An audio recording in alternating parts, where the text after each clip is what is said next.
So we'll switch gears now and talk about religion and society. Emil Durkheim had a strong interest in understanding religion's function in society.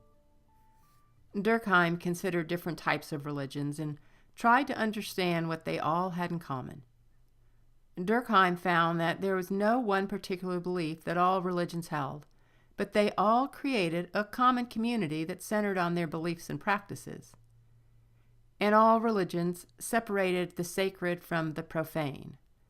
What was the higher moral authority and what was forbidden? From a functionalist perspective, we might try to consider what is the function of all religions. And a functionalist would also try to understand what happens when religion becomes dysfunctional. What are the functions of religion? Religion is universal because it meets human needs and helps to strengthen the social order. Religion gives meaning to difficult questions, such what is the meaning of our lives, or why do people suffer?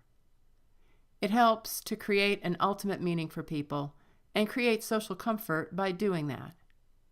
It bonds people together and creates solidarity because it unites communities in their worship, in their common traditions, and in their shared values.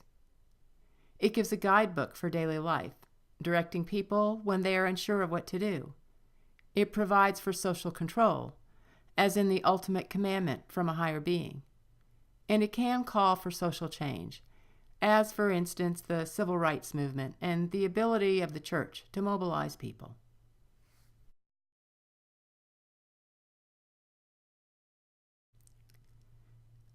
But it can be dysfunctional as well, justifying war and terrorism, and can also support persecution of certain groups.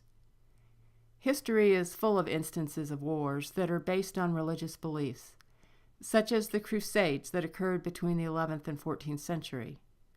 Or it can be the basis for mass killing and destruction, as we see in current-day history.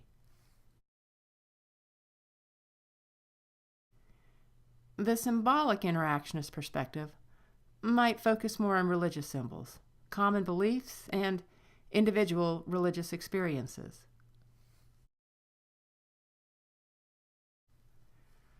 All religions have some kind of symbolism to help provide identity and solidarity amongst its members.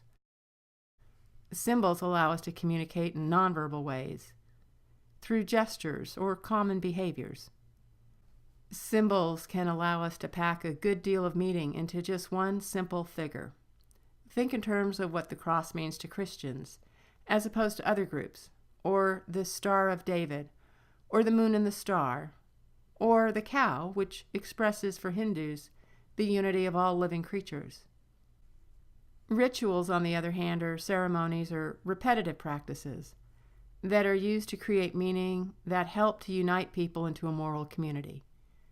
Some rituals help to create a closeness to God or a unity of belonging to the group.